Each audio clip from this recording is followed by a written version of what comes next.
Listen carefully, because what I'm about to share with you isn't being discussed in mainstream financial media, and there's a very specific reason why. Over the past 72 hours, something extraordinary has been unfolding in the gold market that's forcing every serious precious metals investor to make a critical choice, and the window to act is closing faster than most people realize. Right now, as you're watching this, there's a massive divergence happening between what the gold price is telling us and what's actually occurring in the physical market. And I'm not talking about the usual paper versus physical disconnect we've seen before. This is different. This is structural, and it's accelerating. Let me paint you a picture of what's really happening. In the last 3 months, central banks have purchased more gold than in any comparable period in the last 50 years. We're talking about 800 metric tons in just 1 quarter. To put that in perspective, that's more than the entire annual production of Australia, the world's second largest gold producer. The People's Bank of China alone has been adding roughly 30 tons per month to their reserves, and that's just what they're officially reporting. Industry insiders believe the actual number could be 3 times higher. But here's where it gets interesting. While central banks are gorging themselves on physical gold, the COMEX warehouses are showing something that should make every investor sit up and pay attention. Registered gold, the gold that's actually available for delivery, has dropped to levels we haven't seen since 2016. We're talking about barely 8 million ounces available against open interest that represents claims on over 60 million ounces. That's an 8-to-1 ratio of paper claims to physical metal. Now you might be thinking, well, that's always been the case with the COMEX, and you'd be partially right. But what's different now is the velocity of withdrawals. In the past 6 weeks, we've seen major bullion banks pulling physical gold out of COMEX vaults at a rate that's frankly alarming. JP Morgan alone withdrew 200,000 ounces in a single week last month. These aren't retail investors making these moves. These are the very institutions that have traditionally been on the short side of the gold market. Let me tell you a story that illustrates exactly what's happening. Back in 1980, the Hunt brothers tried to corner the silver market. They accumulated so much physical silver that they nearly broke the COMEX. The exchange had to change the rules mid-game to prevent a complete meltdown. Fast forward to today, and we're seeing something similar, except this time it's not a couple of billionaire brothers, it's entire nations. Think about what happened in 2011. Gold hit $1,900 an ounce, and everyone thought it was the top. The mainstream media was calling it a bubble, but what they didn't tell you was that the fundamentals that drove gold to $1,900 never went away. They were just papered over with unprecedented monetary expansion and financial engineering. The debt didn't disappear, it multiplied. In 2011, U.S. national debt was $14 trillion. Today it's $36 trillion. That's not a typo. We've added more debt in the last 14 years than we accumulated in the entire history of the country before 2011. And here's the kicker. Back in 2011, the Federal Reserve's balance sheet was around $2.8 trillion. Today, even after their so-called quantitative tightening, it's still sitting at $7.4 trillion. They printed more money in 2 years during the pandemic than they did in the entire decade following the 2008 financial crisis. And where did all that money go? It certainly didn't go into your pocket or mine. It went into inflating asset prices and creating the illusion of economic stability. But the illusion is cracking. Let me show you something that's not being widely reported. The BRICS nations, Brazil, Russia, India, China, and South Africa, along with their expanding alliance of over 40 countries now expressing interest in joining, are actively working on a gold-backed trade settlement system. This isn't conspiracy theory. This is documented fact.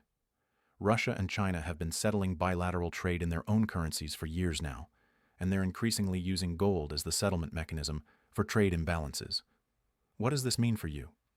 It means the dollar's role as the world's reserve currency is being actively challenged, not by rhetoric, but by the construction of alternative systems. And when that role diminishes, even by a small percentage, the implications for dollar holders are profound. We're talking about a potential revaluation of gold that would make the 1970s look like a minor adjustment. Let me take you back to 1971 for a moment. When Nixon closed the gold window, gold was $35 an ounce. Within 9 years, it hit $850. That's a 24-fold increase. But here's what most people don't understand about that period. The real move didn't happen gradually. It happened in explosive bursts. Gold went from $200 to $850 in just 2 years, from 1978 to 1980. And it wasn't because of some gradual economic deterioration. It was because confidence in the dollar collapsed suddenly when people realized the emperor had no clothes. We're seeing the early stages of a similar confidence crisis today. Look at what's happening in the treasury market. Foreign central banks have been net sellers of U.S. Treasuries for the past 18 months. China has reduced its Treasury holdings by over $300 billion from peak levels. Japan, traditionally our most reliable buyer, has been selling to defend the yen. Who's buying? The Federal Reserve, through various backdoor mechanisms, and U.S. banks that are essentially being forced to absorb the supply. This is not sustainable, and the smart money knows it. That's why you're seeing billionaires like Ray Dalio publicly stating that cash is trash and recommending gold as a core portfolio holding. That's why Paul Tudor Jones recently said he's long gold and Bitcoin because he doesn't want to own fixed income. These aren't gold bugs. These are some of the most successful investors in history, and they're positioning for what they see coming. Now, let me address something important here because it's relevant to many of you watching this. If you're sitting on $100,000 or more in traditional retirement accounts, IRAs, 401ks, there's something you should know. You can actually hold physical gold in a retirement account without triggering taxes or penalties. It's called a gold IRA, and I put together a free guide that explains exactly how it works, what the rules are, and how to avoid the common mistakes people make. You'll find it in the description below. It's worth looking at if you're concerned about protecting your retirement savings from what's coming. No pressure, just information if it's relevant to your situation. All right, back to what's happening in the market right now. There's another piece of this puzzle that's absolutely critical, and it has to do with mining supply. Global gold mine production peaked in 2018 at about 3,300 tons per year. Since then, it's been essentially flat to declining. The easy gold has been found. The ore grades are declining. The cost of production is rising. And here's the thing that should terrify anyone who understands supply and demand. It takes 10 to 15 years to bring a new major gold mine into production. Think about what that means. Even if gold goes to $5,000 an ounce tomorrow, we won't see a meaningful supply response for a decade. Meanwhile, demand is exploding. Central banks are buying at record rates. Asian consumers, particularly in China and India, are accumulating at levels we've never seen before. And now, with the approval of gold ETFs that actually hold physical metal, we're seeing Western institutional money flowing back into the sector after a decade-long absence. Let me give you a specific example of what this supply-demand imbalance looks like on the ground. In India, during the recent wedding season, gold imports surged to over 100 tons in a single month. That's roughly 3% of annual global mine production absorbed by one country in 1 month for cultural purchases. And this is happening while the Indian government is actually trying to discourage gold buying through import duties and restrictions. Imagine what happens when those restrictions are lifted, or when the cultural preference for gold intensifies during times of economic uncertainty. But here's where the decision point comes in for gold stackers. We're at a critical juncture where the market is offering what might be the last opportunity to accumulate physical metal at these prices before the next major leg up. And I'm not basing this on hope or speculation. I'm basing it on the technical setup, the fundamental backdrop, and the historical precedent. From a technical perspective, gold has been consolidating in a range for the past several months, building energy for the next move. We've seen this pattern before. In 2019, gold consolidated around $1,300 for months before breaking out to $2,000 in less than a year. In 2005, gold consolidated around $450 before beginning the run that would take it to $1,900 by 2011. These consolidation periods are where the smart money accumulates before the explosive moves that capture headlines. Right now, we're seeing similar accumulation patterns. The Commitment of Traders report, which shows the positioning of large speculators versus commercial hedgers, is showing something remarkable. The commercial traders, the ones who are typically right at major turning points, have reduced their short positions to levels we haven't seen in years. These are the mining companies, the bullion banks, the entities that actually deal in physical metal. When they're not aggressively short, it tells you something about their view of where prices are headed. Let me tell you about something that happened in 2008 that's directly relevant to today. When Lehman Brothers collapsed, gold initially sold off. People were confused. Wasn't gold supposed to be a safe haven? Why was it going down? The answer was simple: forced liquidation. Hedge funds and institutions that were getting margin calls had to sell their most liquid assets, and gold was one of them. But here's what happened next. Within 6 months, gold had recovered all its losses and was making new highs. Within 3 years, it had nearly doubled. We're in a similar setup today, except the underlying fundamentals are far more extreme. The debt levels are higher.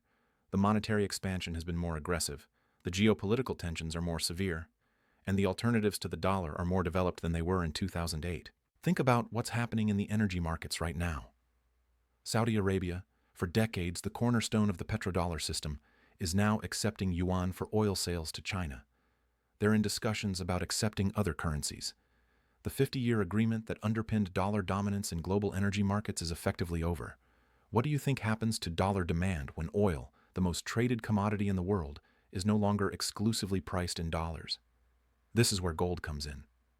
Because unlike fiat currencies, gold can't be printed. It can't be devalued by government decree. It can't be frozen in a bank account or seized through capital controls. It's the ultimate form of monetary sovereignty, and in a world where trust in institutions is declining and geopolitical tensions are rising, that matters more than ever. Let me share another historical parallel that's instructive. In the 1930s, during the Great Depression, the U.S. government revalued gold from $20.67 an ounce to $35 an ounce, a 69% increase overnight. They did this to reflate the economy and devalue the dollar against gold. Now, I'm not saying the government is going to do exactly that today, but I am saying that when governments get desperate, they resort to monetary manipulation, and gold is always at the center of that manipulation. Fast forward to today, and we're seeing similar desperation, just with different tools. Instead of revaluing gold directly, they're trying to suppress it through paper markets while simultaneously accumulating physical metal through central banks. It's a game of musical chairs, and the music is getting quieter. Here's something that should concern every investor. The derivative exposure in the gold market is enormous.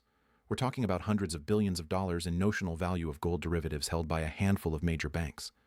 These are complex financial instruments that allow these banks to control the paper price of gold with relatively little physical metal. But derivatives are only as good as the counterparties behind them. And in a crisis, counterparty risk becomes very real very quickly. Remember what happened with MF Global in 2011? Customers who thought they had gold in their accounts found out they were unsecured creditors in a bankruptcy. Their gold had been hypothecated, re-hypothecated, and used as collateral for the firm's trading positions. Some of them never got their metal back. This is the risk of paper gold. This is why physical possession matters. The decision that gold stackers need to make right now is this. Are you going to wait for confirmation that the next major move has started, which means buying at significantly higher prices? Or are you going to position yourself now while the market is still offering accumulation opportunities? Let me be clear about something. I'm not saying gold is going to double next week or next month. What I am saying is that the setup we're seeing right now, the combination of technical consolidation, fundamental deterioration in fiat currencies, geopolitical realignment, and supply-demand imbalances, is creating conditions for a move that could be historic in scope. Think about the psychology of markets for a moment. Bull markets don't wait for everyone to be comfortable. They don't send engraved invitations. They start when skepticism is high and conviction is low. Right now, despite gold being near all-time highs in dollar terms, sentiment among retail investors is relatively subdued. The mainstream financial media is still largely dismissive of gold as an investment. This is exactly the environment where major moves begin. Consider what's happening with inflation. The official CPI numbers say inflation is moderating, coming down from the peaks we saw in 2022. But anyone who actually buys groceries, pays rent, or fills up their gas tank knows the real story. Prices haven't come down. They've just stopped going up as fast.